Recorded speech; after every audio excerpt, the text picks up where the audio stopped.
नमस्कार दोस्तों, आपका स्वागत है। हमने बहुत बार दोस्तों बात किया है कि कोई आत्मा को बहुत बड़ी दुख से क्यों गुजरना पड़ता है या फिर एकदम ही ज़्यादा उसकी संघर्ष भरी ज़िंदगी आखिर किस तरीके से उसके सामने आती है। लेकिन इन सारी चीज़ों में मैंने हाल ही में कुछ ऐसी बातें सुनी और कुछ ऐसी बातें देखी भी कि जहाँ पर कुछ जानवरों की ज़िंदगी बदतर से बदतर एकदम होती है। अगर आप देखेंगे तो बहुत बार ऐसी चीज़ें आपने भी देखी होंगी, जैसे कोई आपने भी देखा होगा कि कोई जानवर है, उसको उसका पैर नहीं होता या फिर इन सारी चीज़ों में उसको बहुत ज़्यादा दिनों तक गुजरना पड़ता है दुख से, और बाद में एक दिन वो इस दुनिया से चला जाता है। तो इन सारी चीज़ों में अगर हम इंसान की बात करें तो वो तो अलग ही है कि हर एक इंसान की ज़िंदगी एक जैसी नहीं होती। लेकिन अगर हम दूसरे नज़र से देखें तो जानवरों की भी ज़िंदगी जो है वो एक जैसी कभी कभी नहीं होती। तो इसके पीछे आखिर कारण क्या होगा, उसको आज हम जानने की कोशिश करेंगे। जैसे एक कोई कुत्ता है, तो बहुत दिनों से वो ज़ख्मी हालत में, उसको खाना पीना भी नहीं मिल रहा, किसी तरीके से बेचारा जी रहा है, मौत भी उसको नहीं आ रही।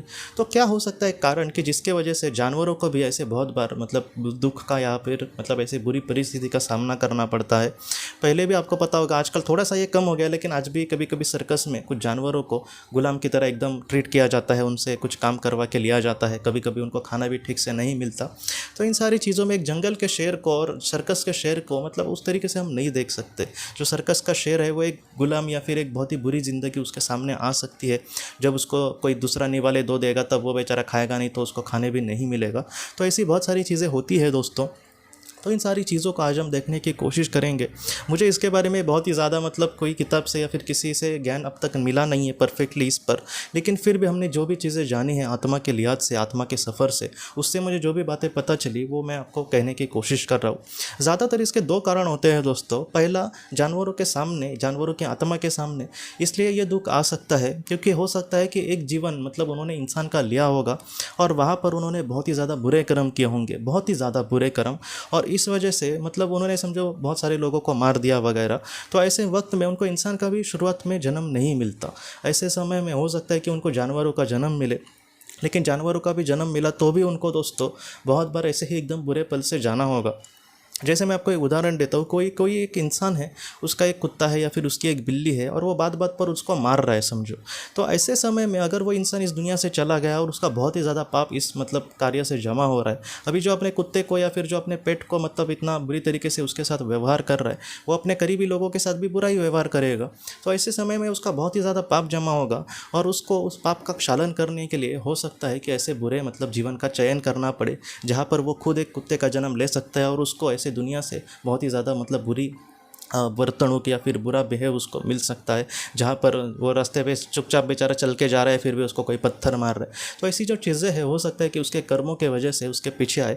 पहला कारण ये है दोस्तों कि इंसान के रूप में अगर कोई बहुत ही ज़्यादा बुरा कर्म करे तो ऐसे समय में उसको हो सकता है कि एक जानवर का जन्म लेना पड़े, और उस जानवर के जन्म में उसके सामने बहुत ही ज़्यादा बुरे बुरे ऐसे पल आए। तो एक पहला कारण है ये एक बड़ा।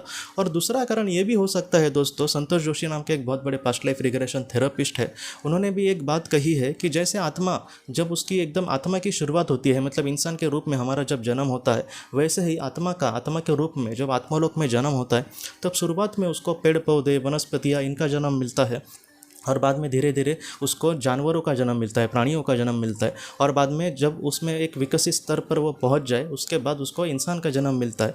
तो हो सकता है दोस्तों उसकी जो आत्मा है उसकी लेवल एकदम इंसान के तरीके तो उस तरीके से नहीं हो गई है, लेकिन हो सकता है कि जानवरों के जीवन में वो कुछ अभी जीवन उसके शेष है, और जिस तरीके से वो आगे बढ़ रही है, ऐसे वक्त में अगर वो इन सारे संघर्ष का सामना करे या फिर जीवन को और समझने के लिए बहुत ही ज़्यादा चुनौतियों का वो अगर चयन करे एक जीवन में, तो हो सकता है दोस्तों कि ऐसे वक्त में उसके जीवन में ऐसे बहुत ज़्यादा पल आए जहाँ पर उसको बहुत ज़्यादा दुख का सामना करना पड़े। मैं ये बात आपको क्यों कह रहा हूँ, क्योंकि हमने बहुत बार बात किया है और बहुत सारी किताबों में मैंने यही देखा है कि इंसान के रूप में भी संघर्ष का सामना करके अगर हम आगे बढ़ते हैं तो ऐसे जीवन को बहुत ज़्यादा महत्व दिया जाता है, या फिर ऐसे वक्त में उसका जो विकास है वो बहुत तेज़ गति से हो सकता है। तो वैसे ही जानवरों की आत्मा की भी उसी तरीके से कहानी हो सकती है कि जहाँ पर वो उस परिस्थिति का सामना करके बाद में डायरेक्टली उसको कोई एक इंसान का जन्म मिल सकता है, जहाँ पर एक अलग ही सफ़र उसका चालू होगा। तो इस तरीके से हम कह सकते हैं कि पहला, इंसान के रूप में अगर कोई बहुत ही ज़्यादा बुरे कर्म करेगा तो हो सकता है कि उसको जानवर का जन्म मिले।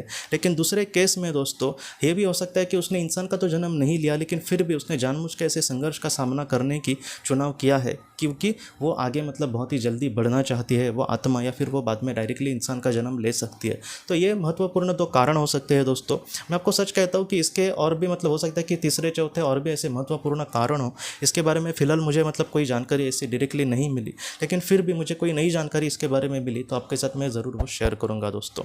तो दोस्तों हम अपनी अगली वीडियो में किसी नए विषय को लेकर मिलेंगे। तब तक आप अपना अपने परिवार का ख्याल रखना। आपका बहुत बहुत धन्यवाद। ज़िंदगी की रोशनी ये एक कंसल्टेंसी है जो ऐसे लोगों को मदद करने की कोशिश करती है जिन्होंने किसी अपने को खोया है या फिर जो लोग अपने जीवन में बहुत ही ज़्यादा दुखी है। जो लोग इस संस्था के साथ जुड़ते हैं उन्हें पास्ट लाइफ रिग्रेशन की ऑडियोज़ भेजी जाएगी, जिससे घर बैठे वह पास्ट लाइफ रिग्रेशन का अभ्यास कर सकते हैं। और उन्हें 5 मेडिटेशन ध्यान की भी ऑडियोज़ भेजी जाएगी और इसके साथ साथ उन्हें PDF किताबें भेजी जाएंगी जो हिंदी और अंग्रेज़ी में है, जो मोबाइल पर या फिर लैपटॉप पर आप उसे पढ़ सकते हैं। और 10 ऑडियो बुक्स भी आपको भेजी जाएंगी।